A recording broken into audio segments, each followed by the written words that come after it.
Reading support and resistance, starting with yesterday's OHLC episode 1. Quick note before we start. This is my personal approach, built mostly from my own screen time and thinking, watching how price behaves day after day. It's not the last word, and it's not here to talk you out of any other way of trading.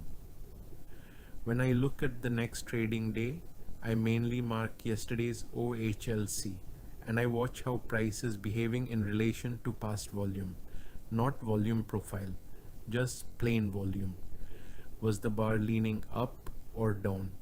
Put together with yesterday's OHLC, that gives me a personal bias for where support and resistance might sit the next day.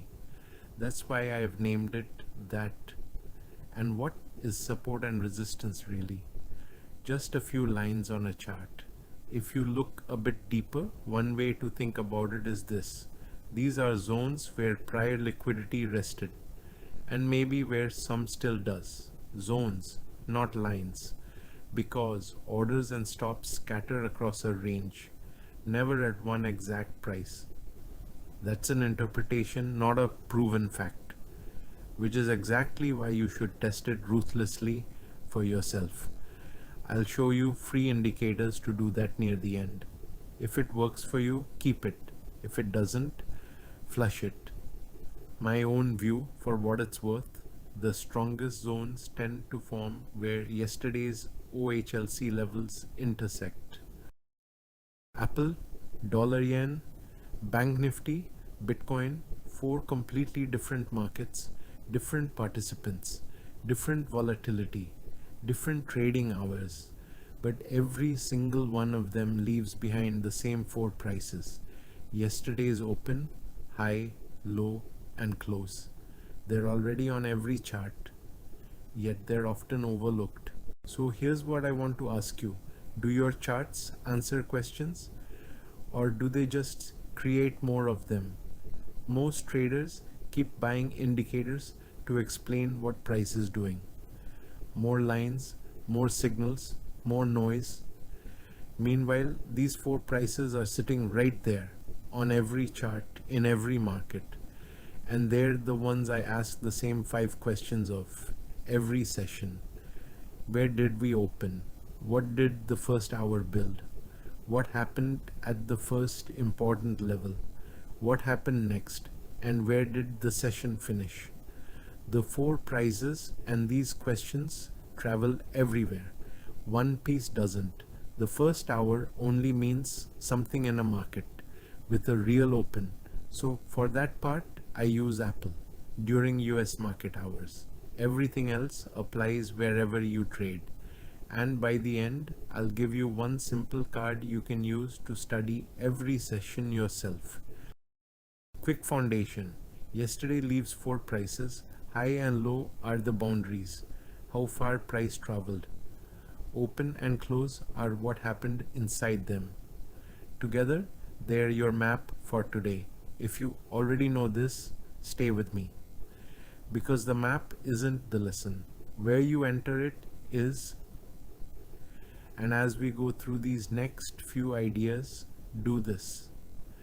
When you look at your own charts, mark these levels and make notes. Don't just watch me say it. Watch it happen on the instruments you trade. Question 1. Where did we open relative to yesterday's range? Above it, below it, or inside? Open above the high, and 2 ideas are in play. Acceptance, where the market is fine trading higher, or a failed push that falls back inside. Open below the low and it's the same thing flipped. Acceptance lower, or a failed breakdown that snaps back in, and an open inside yesterday's range. Notice where inside. Near the high, the low, the open, the close, or dead center. An open near yesterday's close starts today close to where the previous session finished. Inside, 2 ideas. Rotation within the range, or a coil before a breakout. Take notes on where price opens day after day. That's the first habit. The first hour sets a high and a low, the initial balance. On Apple, during US market hours, that's a clean, well defined first hour. Just remember, this first hour idea fits a market with a real open. It doesn't map neatly onto something that trades around the clock. Watch how it forms, not just where it lands.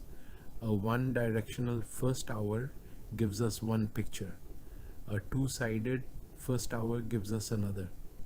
A wide one, a narrow one.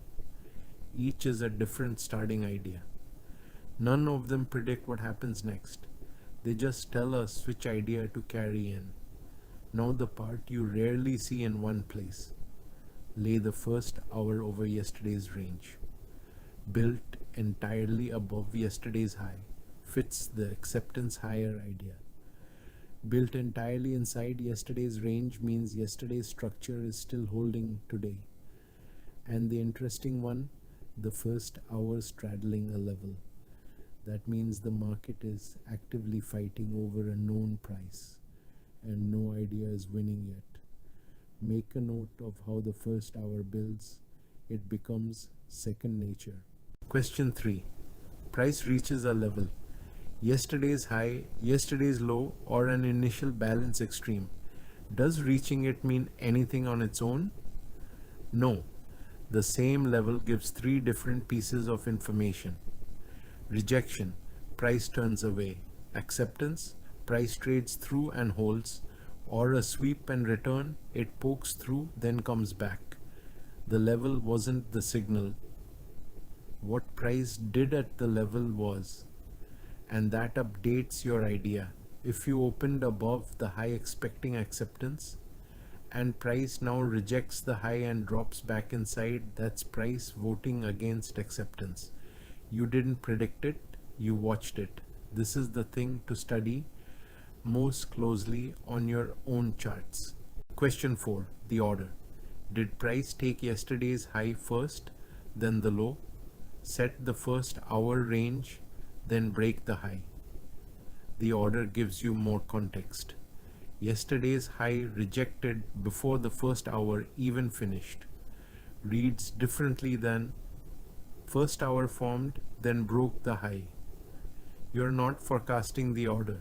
You're reading it as it prints. And one honest line, no order is a buy button. If someone tells you a sequence reliably leads somewhere, that's a claim that needs data. Here it's context, nothing more. Here's how you keep all of this straight. One repeatable card, filled the same way every session. Open location. Initial balance position, first important level. Reaction, sequence, session finish. Fill this in every day and you stop reacting to lines and start running a process.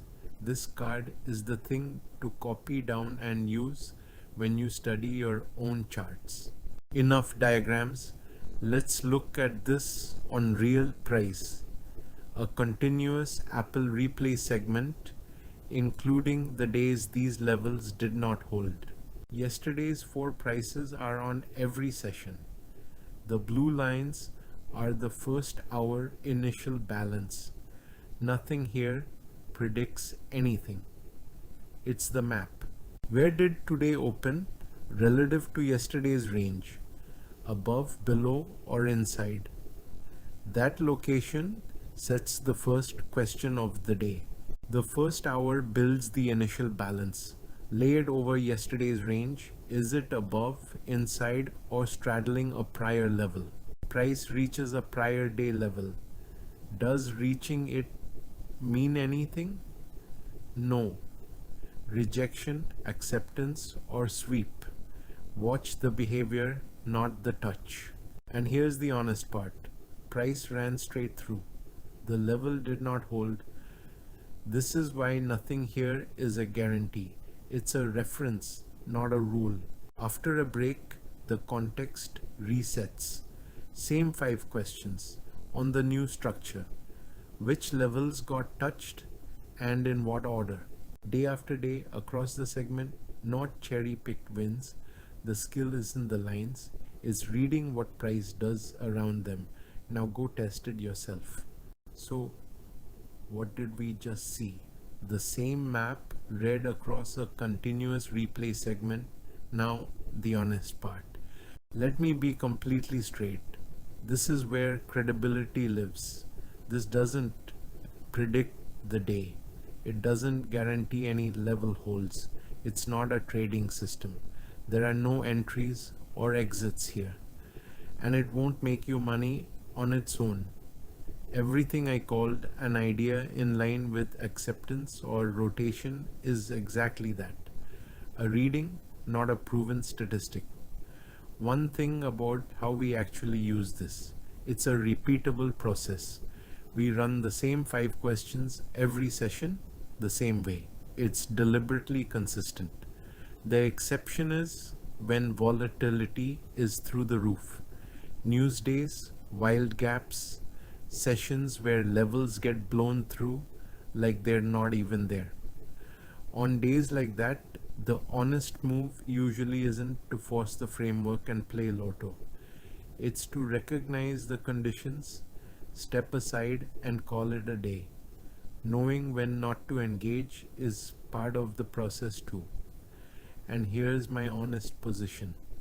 I use these levels heavily, and they've earned my trust. But that's my experience, not proof for you. Before you lean on any of this, test it on the instrument and time frame you trade. Sit with it. And if it doesn't suit you, don't take a voice on the internet's word for it, including mine. Keep what helps, flush the rest. One last thing. Drawing yesterday's 4 levels by hand every session gets old, so I made a simple indicator that plots them for you. Yesterday's open, high, low, and close automatically on every day, including historically. So you can scroll back and study past sessions. That's all it does. It doesn't tell me when to buy. It doesn't tell me when to sell. It doesn't predict anything. It just draws the map. To be fair, indicators like this already exist on TradingView. Plenty of them, and many are free. So this isn't unique to me. But if you'd like to use mine, it's free and invite only. Just comment the word indicator and I'll share the access instructions. And if the video helped, a subscribe genuinely means a lot as this series grows. And if you'd like to see this applied over a longer stretch, drop a date range in the comments, a week or 2 per request, and I'll put together an annotated walkthrough of those sessions linked in the description. Not to tell you what to trade, just the same framework applied to real days, so you can study how price behaved. 5 questions. Where did we open? What did the first hour build? What happened at the first level? What happened next? Where did the session finish? Yesterday gives you 4 prices. The skill isn't drawing the lines. It's building an idea, watching what price actually does, and updating as the day goes. Draw the map, then learn to read it. If this way of looking at markets resonates with you, I'd love for you to join our community. Over the coming weeks, we're not just going to study historical charts, where it's easy to look smart because we already know how the day ended. We'll analyze live sessions together. Before we know how the day ends, we'll ask the same questions. We'll study the same framework, not to predict the future, but to learn how to read market structure with greater clarity. If that sounds like something you would enjoy, subscribe, join us, and I'll see you in the next lesson.